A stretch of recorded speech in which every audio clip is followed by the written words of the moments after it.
آپ تصور کر کے دیکھیں کیا فیوچر ہوگا نادیہ کا۔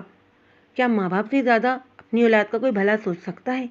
یہ کہتے ہوئے ان کے چہرے پر گہری سنجیدگی تھی۔ اور جہاں تک تعلیم کی بات ہے، تعلیم بہت میٹر کرتی ہے، لیکن ایسی تعلیم کا کیا فائدہ جو بیوی کو عزت نہ دے۔ اور رہی دولت، وہ تو عورت کا نصیب ہوتی ہے، اور اس کی کئی مثالیں اکثر جھونپڑیوں والی محلوں میں اور محلوں والی جھونپڑیوں میں پہنچ جاتی ہیں۔ ہو سکتا ہے آپ کی یہ باتیں ٹھیک ہوں، لیکن شادی کرنے کے لیے میرا نظریہ اس سے بالکل مختلف ہے۔ شادی کے لیے امیر ہونا بہت ضروری ہے، اور گڈ لکنگ تو مسٹ ہے۔ اس کے انگلیوں پر گنوانے پر منظور صاحب ہنس پڑے۔ پاپا، آپ انکل کو سمجھائیں کہ وہ رشتہ نہ کریں۔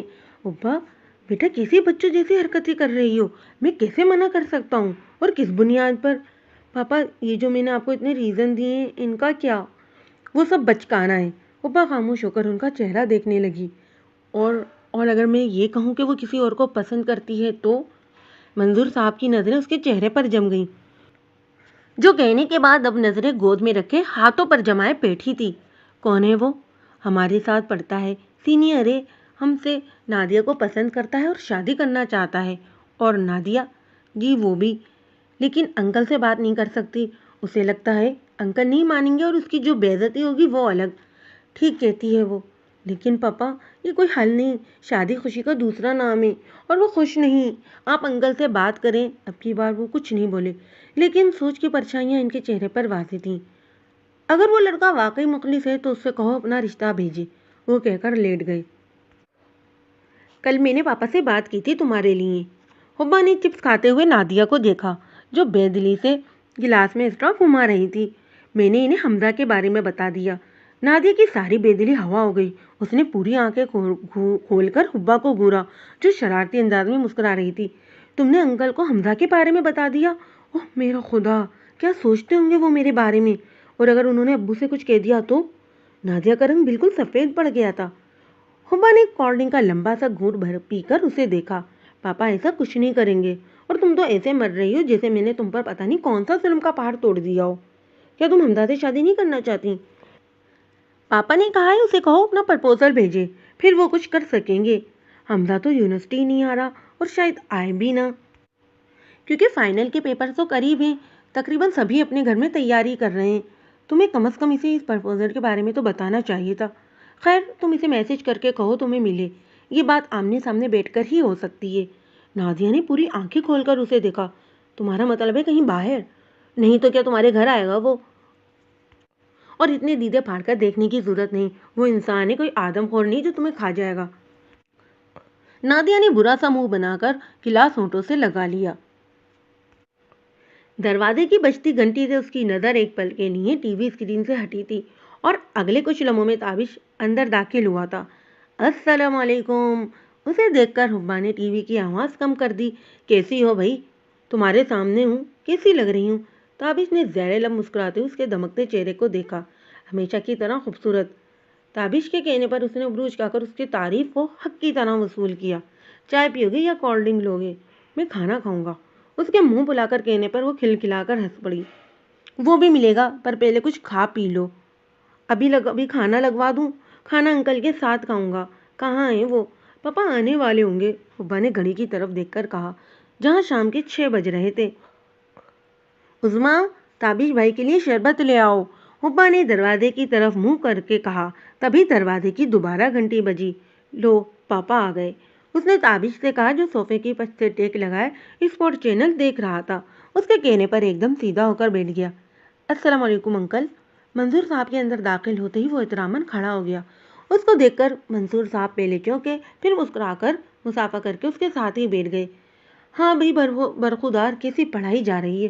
فرسٹ کلاس انکل، آج لاسٹ پیپر تھا، ہاسٹل بھی بند ہو رہا تھا، کل گھر جا رہا تھا، سوچا آپ سے اور حبا سے ملتا ہوا جاؤں۔ بہت اچھا کیا۔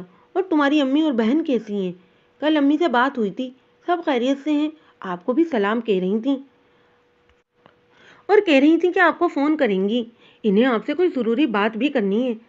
منظور صاحب نے الجھی نظر سے تابش کو دیکھا، تبھی ان کی نظر اندر آتی حبا پر پڑی، تو وہ سر جھٹک کر بات بدل گئے۔ بیٹا، تابش کو کچھ کھلایا بھی ہے یا بھوکا ہی بیٹھا رکھا ہے؟ پاپا، میں نے تو کہا تھا کھانا لگا دوں، لیکن اس نے کہا کہ آپ کے ساتھ کھائے گا۔ چلو، یہ تو اچھا ہے، تم کھانا لگو، میں چینج کر کے آتا ہوں۔ جب وہ کپڑے تبدیل کر کے آئے تو تابش کرسی پر بیٹھا ان کا ہی منتظر تھا۔ واہ بھائی واہ، بڑی اچھی خوشبو آ رہی ہے۔ جی صاحب جی، بریانی بنائیے اور آپ کے لیے ٹنڈے کالی مرچ ڈال کر۔ عظمیٰ کے کہنے پر ان کا منہ پورا سا بن گیا، جبکہ ان کا چہرہ دیکھ کر وہ تینوں ہنس پڑے۔ بھائی عظمیٰ، ہمارے لیے بریانی اور انکل کے لیے ٹنڈے، وہ بھی مرچوں کے بغیر۔ یہ سزا کیوں؟ تابش نے ہاتھ کھڑی کے نیچے رکھ کے مصنوعی حیرت سے عظمیٰ کو دیکھا۔ باجی کے کہنے پر اس بات پر اس نے جلدی سے حبا کی طرف اشارہ کیا۔ صحت دیکھیے پاپا کی، کتنے ویک ہو گئے، ڈاکٹر نے چکنائی اور مرغن گیر کھانوں سے منع کیا ہے۔ حبا کے کہنے پر اس نے غور سے منظور صاحب کی طرف دیکھا۔ وہ واقعی اسے پہلے سے کمزور لگے تھے۔ ڈاکٹر کو دکھایا ہے انکل؟ کیونکہ آپ کی صحت مجھے کافی ڈاؤن لگ رہی ہے۔ منظور صاحب نے ایک نظر تابش کو دیکھ کر حبا کو دیکھا، جو پریشانی سے انہیں دیکھ رہی تھی۔ وہ مسکرا دیے۔ بھائی اب اس عمر میں چھوٹی موٹی کمزوریاں تو آ ہی جاتی ہیں، اب احتیاط کر رہا ہوں۔ انہوں نے پلیٹ میں ٹنڈے کا سالن ڈالتے ہوئے کہا۔ شروع کرو بیٹا، انہوں نے ہاتھ روکے تابش اور حبا سے کہا۔ عظمیٰ گھر چلی گئی کیا؟ کھانے کے بعد وہ برتن سمیٹ کر کچن میں چلی آئی۔ وہ چائے کا پانی رکھ رہی تھی کہ تابش کی آواز پر چونکی۔ تم کیوں آ گئے؟ میں چائے لا تو رہی ہوں۔ تابش کو کچن کے دروازے پر کھڑا دیکھ کر وہ مسکرا کر بولی۔ اندر بور ہو رہا تھا، سوچا یہیں آ جاؤں۔ آج بریانی کافی اچھی بنائی تھی، لگتا ہے عظمیٰ کی کوکنگ اچھی ہو گئی ہے۔ ہاں شکر ہے، ورنہ پرابلم ہوتی تھی۔ تم بھی کچھ سیکھ لو اس سے۔ تابش نے زیر لب مسکراتے ہوئے اسے دیکھا۔ کیوں؟ عظمیٰ ہے تو پکانے کو۔ وہ اب پانی میں پتی ڈال رہی تھی۔ عظمیٰ ساری عمر تو تمہارے ساتھ نہیں رہے گی نا؟ کیا انکل جہیز میں عظمیٰ تمہارے ساتھ بھیجیں گے؟ حبا نے غصے سے اسے دیکھا۔ عظمیٰ نہیں ہوگی تو کوئی اور ہوگی، تمہیں میرے لیے اتنا پریشان ہونے کی ضرورت نہیں۔ کیوں؟ تابش زور سے بولا۔ میں پریشان نہیں ہوں گا تو اور کون ہوگا؟ مطلب؟ حبا پوری طرح اس کی طرف مڑ کر اسے دیکھنے لگی۔ آخر کار آپ کو شادی کر کے میرے گھر جو آنا ہے، اور میرے گھر کوئی عظمیٰ اور عظمیٰ جیسی کوئی نہیں ملے گی۔ وہ جو پوری توجہ سے تابش کو دیکھ رہی تھی، اس کی بات پر ایک پل کے لیے حیران اور پھر پتہ نہیں کون سی کیفیت کا شکار ہو کر رخ موڑ گئی۔ تمہیں یہ غلط فہمی کیوں ہوئی؟ اب کی بار یہ سوال کرتے ہوئے اس کی آواز دھیمی تھی۔ یہ نہ تو غلط فہمی ہے اور نہ ہی خوش فہمی۔ مجھے، امی اور نورین، ہم سب کو تم بہت اچھی لگتی ہو، اور امی کی تو ہمیشہ سے خواہش ہے تمہیں اپنی بہو بنانے کی۔ حبا خاموشی سے اسے سنتی رہی اور اس کے خاموش ہونے پر بولی، جبکہ میں شروع سے سن رہی ہوں کہ تمہاری نسبت تو تمہاری پھپھی ذات سے ہو چکی ہے۔ وہ جو کسی اور جملے کی توقع کر رہا تھا، یہ سن کر بدمزہ ہوا۔ وہ کوئی یار نسبت نہیں تھی، صرف بچپن کی بات تھی، صرف ابو ایسا چاہتے تھے۔ لیکن میں نے تو سنا تھا کہ تم بھی ایسا چاہتے تھے۔ اس کی بات کاٹ کر وہ چڑھانے والے انداز میں بولی، اگر میں ایسا چاہتا تو اب تک وہ میری بیوی ہو چکی ہوتی۔ امی انکل سے ہماری منگنی کی بات کرنا چاہتی ہیں، اور کوئی بھی جواب دینے سے پہلے یہ سوچ لینا یہ امی اور نورین کی ہی نہیں، میری بھی خواہش ہے۔ حبا نے جواب دینے کے بجائے خاموش نظر اس پر ڈالی اور باہر نکل گئی۔ فائل پر لکھتا اس کا ہاتھ رک گیا تھا۔ چکر تو انہیں صبح سے آ رہے تھے، لیکن اب ایک دم آنکھوں کے سامنے اندھیرا چھا گیا۔ ہاتھ میں پکڑا پین ایک طرف پھینک کر انہوں نے اپنا چکراتا ہوا سر فائل پر ٹکا دیا۔ پتہ نہیں کتنے ہی لمحے بے ہوشی میں بیت گئے تھے۔ نیم بے ہوشی کی کیفیت میں انہیں احساس ہوا جیسے کسی نے ان کا نام پکارنے کے ساتھ انہیں کندھے سے پکڑ کر جھنجھوڑ دیا ہو۔ انہوں نے بے مشکل اپنی بند ہوتی آنکھوں کو کھولا اور حمید اللہ کے ساتھ آفس کا دوسرا اسٹاف بھی ان کے گرد کھڑا انہیں پریشان نظروں سے دیکھ رہا تھا۔ تمہیں کیا ہوا ہے؟ حمید اللہ نے ان سے سوال کیا، اور انہیں یاد آیا کہ ان کے سر میں شدید درد تھا، لیکن اب شدت کا وہ احساس نہیں تھا۔ پتہ نہیں یار، چکر سا آ گیا تھا، لیکن اب میں ٹھیک ہوں۔ حمید اللہ سے کہنے کے بعد باقی لوگوں سے مسکرا کر انہوں نے خود کو ٹھیک ظاہر کیا تھا۔ سارا اسٹاف انہیں حسب توفیق مشورے دے کر دوبارہ اپنے کاموں میں مصروف ہو گیا تھا۔ یہ سر کا چکرانا معمولی تو نہیں ہو سکتا، کیونکہ اب تک تمہارے چہرے کا رنگ نارمل نہیں ہوا۔ حمید اللہ قدر پریشانی سے ان کا پلہاٹ مائل رنگ دیکھ رہے تھے۔ نہیں یار، ایسا کچھ بھی سیریس نہیں، عمر کا تقاضا ہے، ہو سکتا ہے بی پی لو ہو گیا ہو۔ انہوں نے حمید اللہ سے زیادہ خود کو تسلی دی تھی۔ جو کچھ بھی ہے تمہیں ڈاکٹر سے مکمل چیک اپ کروانا چاہیے۔ تمہیں کچھ دن ریسٹ بھی کرنا چاہیے، بعد سے کچھ دن کی چھٹی لے لو۔ ٹھیک ہے، وہ اصابت میں سر ہلا کے بولے۔ چھٹی کے وقت وہ درخواست لے کر باس کے آفس میں گئے۔ دستک دینے کے بعد ان سے غلطی یہ ہوئی کہ انہوں نے اجازت کا انتظار کیے بغیر دروازہ کھول دیا، اور سامنے جو انہیں منظر نظر آیا اس نے نہ صرف انہیں نظریں جھکانے پر مجبور کر دیا بلکہ 2 قدم پیچھے ہٹنے پر بھی مجبور کر دیا۔ ان پر جھکی ان کی پرسنل سیکرٹری، جس کو اپائنٹمنٹ ہوئے صرف 2 ہفتے ہوئے تھے، گھبرا کر ان سے دور ہٹی تھی۔ جبکہ نروس تو وہ بھی ہو گیا تھا، لیکن وہ مالک تھا۔ مسٹر منظور، آپ کو اتنی بھی تمیز نہیں ہے کہ نہ کرنے کے بعد اجازت کا انتظار بھی کرتے ہیں؟ I am sorry sir. وہ اسی طرح سر اور نظر جھکائے ہوئے بولے۔ کیا عذاب آپ پر نازل ہو گیا تھا جو آپ یوں منہ اٹھا کر اندر آ گئے؟ سر وہ میں یہ درخواست دینے آیا تھا۔ کس چیز کی درخواست؟ باز نے ابرو اچکا کر انہیں دیکھا۔ سر کچھ دنوں سے میری طبیعت ٹھیک نہیں، مجھے تو آپ کی طبیعت میں کوئی خرابی نظر نہیں آ رہی، ہٹے کٹے تو کھڑے ہیں۔ ان کی بات پوری ہونے سے پہلے ہی وہ تو مسکرانہ انداز میں بولا۔ جوبن دوسرے صوفے پر بیٹھی سیکرٹری کھلکھلا کر ہنس پڑی۔ غالباً وہ اپنی گھبراہٹ پر قابو پا چکی تھی۔ دیکھیں مسٹر منظور، وہ قدرے جھک کر آگے کو ہوا، آپ یہ احسان مانیں کہ ڈیڈی کی وجہ سے آپ ابھی تک ٹکے ہوئے ہیں، لیکن اگر آپ کو لگتا ہے کہ آپ کی صحت اجازت نہیں دیتی تو آپ یہ جاب چھوڑ کر جا سکتے ہیں۔ اور اب آپ کھڑے کھڑے میرا منہ کیا دیکھ رہے ہیں؟ جائیں، اور اگر کل ٹھیک ہیں تو آئیں، ورنہ آپ کی جگہ لینے والے بہت ہیں۔ منظور صاحب نے خاموش نظر سامنے بیٹے بوس پر ڈالی اور اسی طرح سر جھکائے نکل آئے۔ باہر حمید اللہ ٹہلتے ہوئے انہیں کا انتظار کر رہے تھے۔ کیا ہوا؟ منظور ہو گئی چھٹیاں؟ انہوں نے سر نفی میں ہلایا۔ کیوں؟ جوبن، جو ان سے کہا گیا تھا انہوں نے حمید اللہ کو بتا دیا۔ کچھ لمحوں کے لیے تو وہ بول ہی نہیں سکے۔ مجھے تو یہ سمجھ میں نہیں آتا کہ قریشی صاحب کے گھر کیسا شیطان پیدا ہو گیا ہے۔ خود وہ کتنے پرہیزگار آدمی ہیں اور بیٹا کیسا گندا اور عیاش۔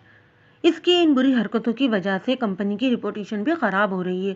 یہ 7ویں سیکرٹری ہے جو اس نے بدلی ہے، جب دل بھر جاتا ہے نکال دیتا ہے۔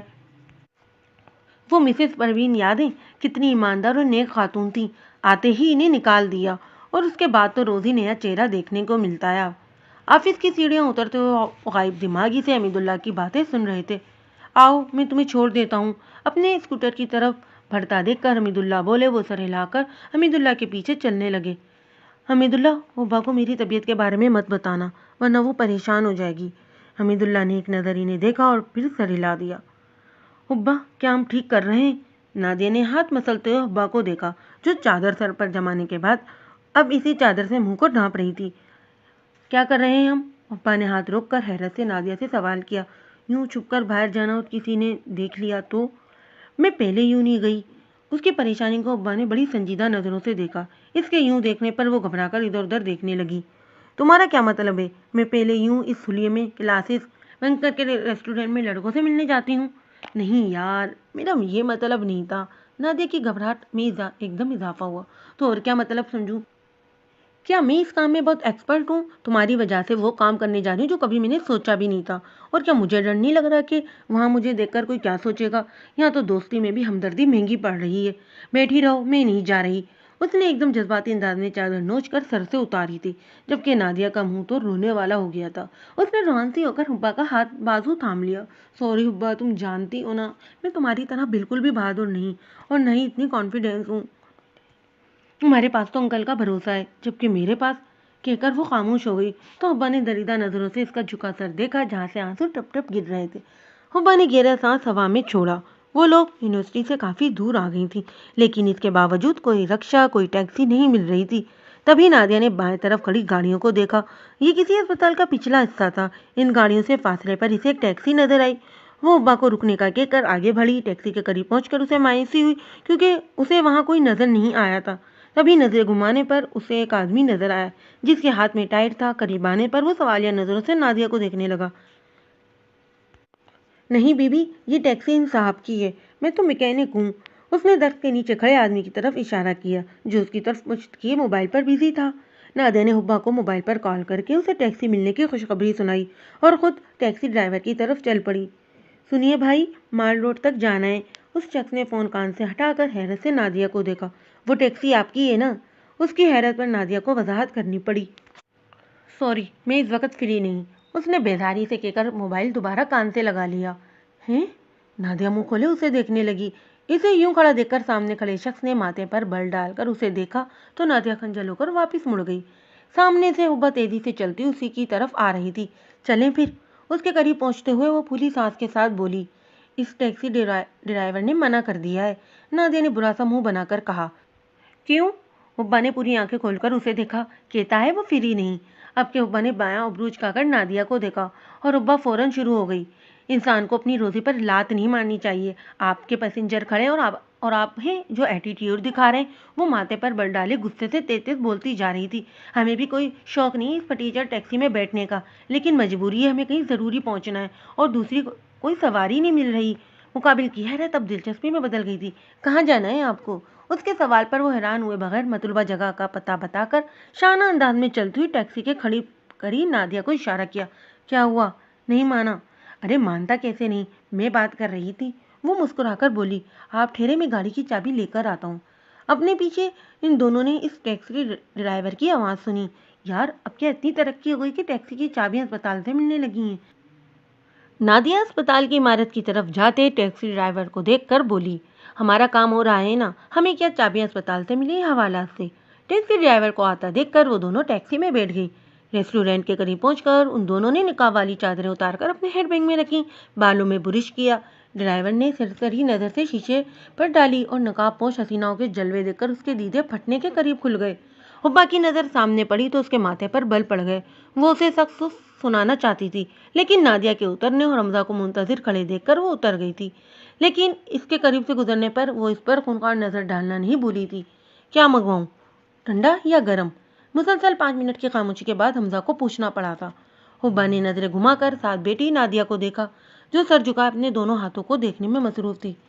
حبا نے کھنگار کر گلا صاف کیا اور حمزہ کی طرف متوجہ ہوئی، کیونکہ جانتی تھی کہ محترمہ تو گونگے کا گڑ کھا کر بیٹھ چکی ہے، اب جو بھی بکواس کرنی ہے اسے ہی کرنی ہے۔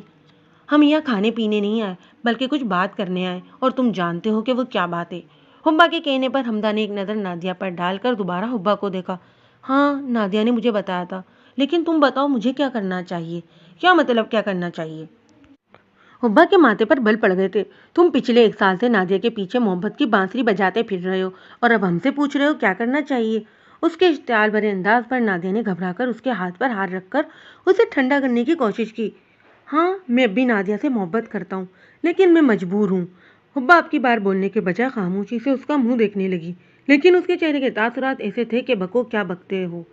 مجھ سے بڑے بھائی اور ایک بہن ہے، اور ایک بہن مجھ سے چھوٹی ہے، اور سب کے سب انمیرڈ ہے۔ ایسے میں امی ابو میری شادی کے لیے کبھی نہیں مانیں گے، اور اس سے بڑی بات میں ابھی تک جاب لیس ہوں۔ وہی ساری شادی نہ کرنے کی ٹپیکل اسٹوری۔ اس کی ساری تقریر کے جواب میں حبا استدعائیہ انداز میں بولی تو نادیہ جو کب سے ضبط کیے بیٹھی تھی اس کی آنکھوں میں آنسو بہنے آ گئے۔ نادیہ اسے روتا دیکھ کر حمزہ ایک دم اٹھا۔ او پلیز، اس ہمدردی کی ضرورت نہیں۔ حبا نے ایک دم ہاتھ اٹھا کر اسے روکا تھا، اور وہ جیسے کھڑا ہوا تھا ویسے ہی بیٹھ گیا۔ حمزہ تم صاف بات کرو، تم شادی کرنا چاہتے ہو یا نہیں؟ حبا نے بڑی سنجیدگی سے اس کا چہرہ دیکھا۔ میں نادیہ سے شادی کرنا چاہتا ہوں، لیکن مجھے کچھ وقت چاہیے۔ کتنا؟ وہ مزید سنجیدگی سے بولی، 5-6 سال۔ نادیہ نے بے ساختہ ڈبڈبائی نظروں سے حمزہ کو دیکھا۔ تم جانتے ہو ایسا ممکن نہیں، نادیہ سے چھوٹی 2 بہنیں ہیں، اور وہ بھی اس عمر میں کہ ان کی شادی کر دی جائے۔ حمزہ کچھ دیر پرسوچ انداز میں میز کی سطح کو گھورتا رہا، جبکہ نادیہ کی امید بھری اور حبا کی سنجیدہ نظریں اسی پر جمی تھی۔ امی ابو نہیں مانیں گے؟ اوکے فائن، آج کے بعد تمہارا اور نادیہ کا کوئی واسطہ نہیں، آئندہ اپنی شکل نہ دکھانا۔ اس نے ایک دم کھڑے ہوتے ہوئے نادیہ کا ہاتھ پکڑ کر اسے کھڑا کیا۔ حمزہ ایک دم بکھلا کر اٹھا۔ حبا نادیہ پلیز بات تو سنو۔ لیکن حبا نادیہ کو کھینچتی ہوئی باہر لے آئی، لیکن چند قدم پر ٹھٹک کر رک گئی۔ وہی ٹیکسی ڈرائیور ٹیکسی کے دروازے سے ٹیک لگا بڑی اسٹائل سے کھڑا تھا۔ وہ تیزی سے آگے بڑھنے لگی، جب ٹیکسی ڈرائیور کی آواز پر رک کر غصے سے اسے دیکھنے لگی۔ میں آپ کو کرایہ دے چکی ہوں، اور پھر اس طرح کھڑا ہونے کا مطلب؟ جبکہ وہ اس کے بجائے نادیہ کو دیکھ رہا تھا، جو مسلسل آنسو صاف کر رہی تھی۔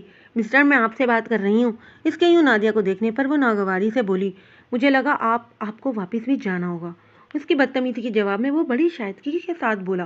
حبا نے دوسری ناگوار نظر روتی ہوئی نادیہ پر ڈالی اور ٹیکسی کا دروازہ کھول کر بیٹھ گئی، اور ناراضگی کے اظہار کے طور پر پوری طرح رخ موڑ کر کھڑکی سے باہر دیکھنے لگی۔ لیکن نادیہ کی مسلسل سوں سوں سے اسے الجھن ہونے لگی تھی۔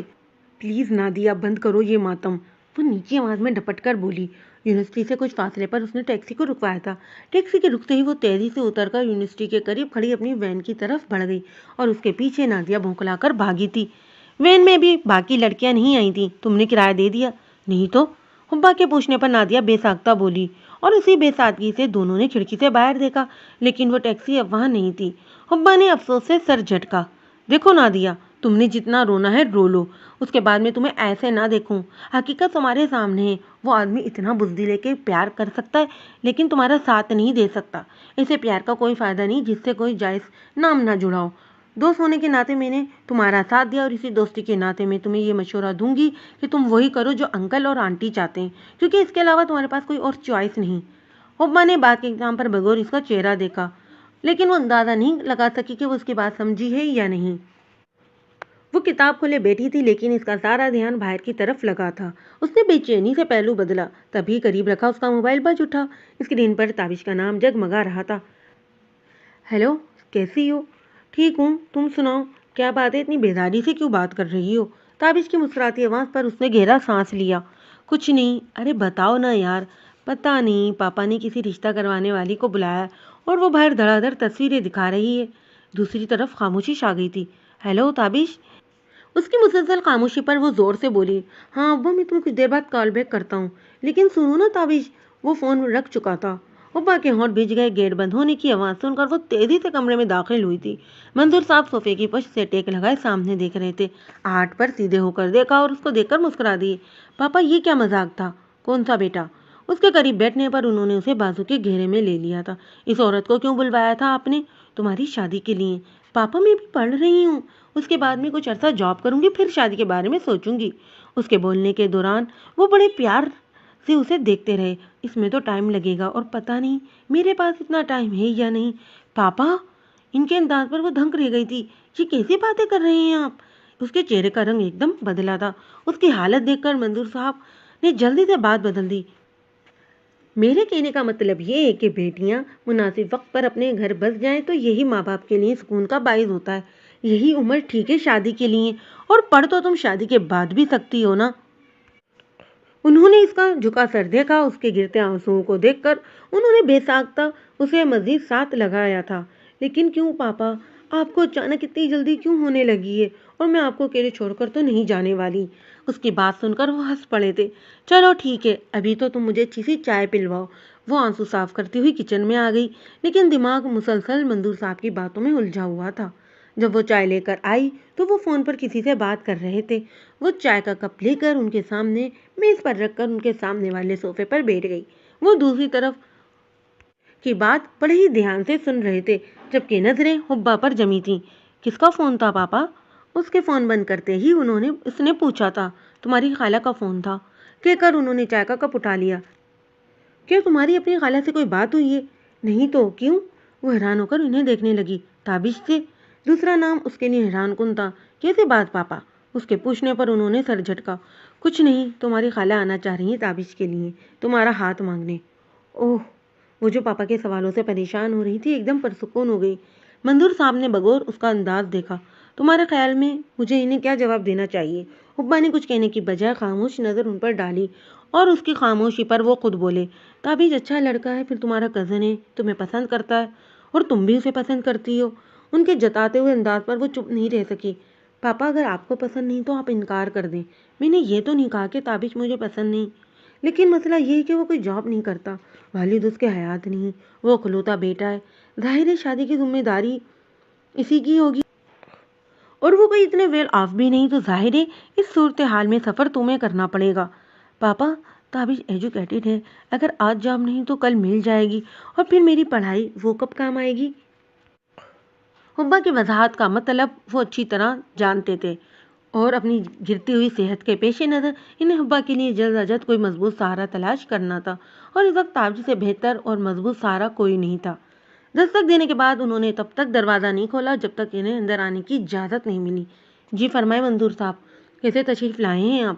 کرسی سے ٹیک لگا کر اسے دائیں بائیں جھلاتے ندیم قریشی نے طنزیہ انداز میں پوچھا۔ منظور صاحب نے ہاتھ میں پکڑی درخواست ان کے سامنے رکھی۔ یہ کیا ہے؟ باس نے ان کے چہرے پر نظریں جما کر پوچھا۔ میں نے اپنے فن کے علاوہ کچھ لون کے لیے قریشی صاحب سے بات کی تھی، انہوں نے وعدہ کیا تھا کہ جب مجھے ضرورت ہوگی وہ مجھے مطلوبہ رقم دے دیں گے۔ ندیم قریشی نے اکتاہٹ سے گہرا سانس لیا۔ منظور صاحب، میں آپ کو کتنی بار ایک ہی بات سمجھاؤں کہ یہ ایک پرائیویٹ ادارہ ہے، اور کتنی رقم؟ اس نے اب کے جھک کر کاغذ پر نظر ڈالی۔ 10 لاکھ؟ واہ، کیا مذاق ہے! جو ڈیڈی نے وعدے کیے تھے نا وہ ان کے ساتھ ختم ہو گئے۔ میں ان کی طرح شاہ خرچیاں کر کے کمپنی کو نقصان نہیں پہنچانا چاہتا۔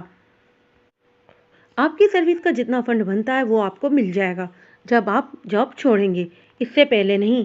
اب آپ کھڑے کیوں ہیں؟ میں آپ کو جواب دے چکا ہوں اور اب آپ جا سکتے ہیں۔ وہ بے عزتی کے احساس سے ہونٹ چباتے ہوئے باہر نکل آئے۔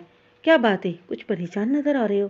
وہ بھی اپنی کرسی پر آ کر بیٹھے ہی تھے کہ جب حمید اللہ چائے کے 2 کپ لیے ان کے سامنے والی کرسی پر آ کر بیٹھ گئے۔ ہاں، انہوں نے تھکے ہوئے انداز میں اعتراف کیا۔ خیریت؟ وہ چونکے۔ ندیم قریشی سے لون کی بات کرنے گیا تھا، انکار کر دیا۔ اوہ! حمید اللہ نے گہری سانس لے کر کرسی کی پشت سے ٹیک لگا لی۔ تم جانتے تو اس گھٹیا آدمی کو پھر گئے کیوں؟ کیا کرتا یار، مجبوری ہے۔ حبا کی خالہ نے حبا کا رشتہ مانگا ہے، اگلے ہفتے وہ لوگ منگنی کرنے آ رہے ہیں، اور حبا کو تو تم جانتے ہو نا، سب اچھا چاہیے اور اچھے انتظام کے لیے اچھا پیسہ ہونا چاہیے۔ پھر شادی، اس کی تیاری کے لیے بڑی رقم کی ضرورت ہے، اور اس دن جو ٹیسٹ کروائے تھے اس پر بھی 30,000 لگ گئے تھے۔ اب ڈاکٹر نے وہ رپورٹس آگے شوکت خانم بھیج دی ہیں۔ خاموشی سے ان کی بات سنتے حمید اللہ نے چونک کر انہیں دیکھا۔ شوکت خانم کیوں؟ پتہ نہیں یار، ڈاکٹر کچھ بتا بھی نہیں رہا، کہتا ہے رپورٹ آنے کے بعد پتہ چلے گا۔ میں تو پریشان ہو گیا ہوں۔ انہوں نے واقعی اپنا سر تھام لیا تھا۔ منظور یار، ایسے پریشان نہ ہو، اللہ کرم کرنے والا ہے۔ انہوں نے اٹھ کر ان کے کندھے پر دلاسے کے انداز میں ہاتھ رکھ کر دباؤ ڈالا۔ میرے پاس کچھ پیسے ہیں۔ منظور صاحب نے جھٹکے سے سر اٹھایا۔ نہیں حمید اللہ، تمہاری خود سو صورتیں ہیں، اب ایسا بھی نہیں، میں بالکل لاش نہیں ہوں۔ انہوں نے مسکرانے کی کوشش کی۔ میں جانتا ہوں، اسی لیے کہہ رہا ہوں کہ تم لے لو، جب ہو واپس کر دینا۔ منظور صاحب نے سر نفی میں ہلایا۔ تم نے کہہ دیا حمید اللہ، یہی کافی ہے میرے لیے۔ تم یہ بتاؤ، نادیہ کے رشتے کا کیا بنا؟ آپا آئی تھی کل، انگوٹھی پہنا گئیں، گھر کی بات ہے اس لیے کوئی فنکشن نہیں کیا۔ منظور صاحب نے سر ہلایا۔ نادیہ سے پوچھا تھا؟ اس سے کیا پوچھنا تھا، بچپن سے جانتی ہے یاسر کو، شریف ہے، سلجھا ہوا اور آگے بڑھنے کی لگن ہے۔ آج کل کے دور میں یہی مل جائے تو بہت ہے۔ اور یار، غیروں میں بڑے دھوکے ہیں، آج کل تو بیٹیوں کے رشتے کرتے ڈر لگتا ہے۔ یہ تو جب آپا نے بات کی تو میں نے زیادہ سوچا نہیں۔ آپا کو جہیز بھی نہیں چاہیے، میری بیٹی کو پیار سے رکھیں گی، اور پھر مجھے 2 بیٹیاں اور بھی بیانی ہیں۔ ٹھیک کہہ رہے ہو۔ انہوں نے گہرا سانس لے کر ٹھنڈی چائے کا کپ ہونٹوں سے لگا لیا۔ کل جتنی جلدی ہو پہنچ جانا، یہ نہ ہو مہمانوں کی طرح منہ اٹھا کے آؤ۔ یونیورسٹی گیٹ سے باہر نکلتے حبا نے نادیہ سے کہا۔ ہاں بابا، صبح سے 100 مرتبہ یاد کرا چکی ہو، تمہاری منگنی میں نہ پہنچوں ایسا ہو سکتا ہے؟ ایسا ہونا بھی نہیں چاہیے، حبا نے وارننگ انداز میں کہتے ہوئے بیگ سے چیوگم نکال کر اپنے منہ میں ڈالی اور دوسری اس کی طرف بڑھائی۔ تمہارے منہ پر کیوں 12 بج رہے ہیں؟ یار وہ سامنے دیکھو۔ نادیہ کے کہنے پر اس نے سرسری سی نظر سامنے ڈالی۔ کیا ہے؟ اسے کوئی خاص چیز نظر نہیں آئی۔ یار وہ ٹیکسی ڈرائیور۔ نادیہ کے پیچھے انداز پر اس نے غور سے سامنے دیکھا۔ جینس ٹی شرٹ میں وہی کھڑا۔ اس کے دیکھنے پر وہ مسکرایا تو حبا نے سر پٹا کر رخ موڑ لیا۔ کھڑا ہے تو میں کیا کروں، اور مجھے کیوں دکھا رہی ہو؟ اب کہ وہ رخ موڑ کے غصے سے بولی۔ تم پچھلے 4 دن سے نہیں آ رہی، پر یہ مجھے روز یہاں نظر آتا ہے، کل تو میرے پیچھے وین تک آیا تھا۔ کیا؟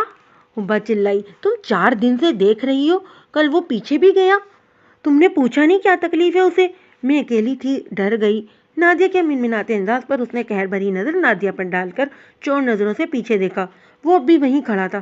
مجھے لگتا ہے اس دن ہم نے اس کا کرایہ نہیں دیا تھا نا، تو اس لیے پیچھے آتا ہے۔ نادیہ بڑی دور کی کوڑی لائی تھی، تو مارنے تھے نا پیسے اس کے منہ پر۔ حبا دانت پیس کر بولی اور خود تیزی سے مڑی اور سڑک پار کر کے اس کے سامنے آ کر کھڑی ہو گئی، جبکہ وہ جو گاڑی سے ٹیک لگائے مطمئن کھڑا تھا، اس کے مڑنے اور اپنی طرف آتا دیکھتے ہی وہ بالکل چوکس ہو کر کھڑا ہو گیا۔ کیا میں پوچھ سکتی ہوں کہ کیا پریشانی ہے آپ کو؟ اس کے سوال پر مقابل پہلے حیران اور پھر اسی خاموشی کے ساتھ مسکرا دیا۔ یہاں روزانہ کھڑا ہونے کا مطلب؟ یہاں کہاں لکھا ہے کہ میں کھڑا نہیں ہو سکتا؟ اب کی بار اس نے اپنی مخصوص مسکراہٹ کے ساتھ سوال کیا۔ ایک پل کے لیے حبا لاجواب ہو گئی۔ اس دن ہم جلدی میں تھے، آپ کا واپسی کا کرایہ دینا یاد نہیں رہا۔ کتنا کرایہ تھا؟ وہ بیگ میں ہاتھ ڈالے ہوئے بول دی۔ آپ رہنے دیں۔ حبا نے ماتھے پر بر ڈال کر مقابل کو دیکھا۔ کیوں، میں آپ کو بھکارن لگتی ہوں یا آپ بہت بڑے بزنس مین ہیں؟ اس نے پاس کھڑی پراؤ پر نظر ڈالی جس سے وہ ٹیک لگا کر کھڑا تھا۔ گاڑی کہاں ہے آپ کی؟ ٹیکسی کی بات کر رہی ہوں؟ اس کے پوچھنے پر اس نے گاڑی پر نظر ڈالی۔ ٹیکسی کی بات کر رہی ہوں، اس نے ابتدائی انداز میں گاڑی پر نظر ڈال کر اسے جتایا۔ آپ کو جانا ہے کہیں؟ وہ اس کا طنز نظر انداز کر کے پوچھنے لگا۔ نہیں، یہ رکھیں 400 اور آئندہ یہاں نظر مت آنا۔ بڑے شانہ انداز میں اس نے روپے اس کی طرف بڑھائے۔ پکڑیں۔ اسے یوں کھڑا دیکھ کر اس نے زور دے کر کہا تو اس کے پیٹ سے تھامتے ہی وہ نادیہ کا ہاتھ تھام کر تیزی سے وین کی طرف بڑھی۔ جب وین چلی تو تب بھی وہ وہیں کھڑا تھا۔ تم بہت پیاری لگ رہی ہو، کمرے میں داخل ہوتے ہی نادیہ نے کہا تو ابا مسکرا کر آئینے کے سامنے جا کر کھڑی ہو گئی۔ آئینہ نادیہ کے بیان کی تصدیق کر رہا تھا۔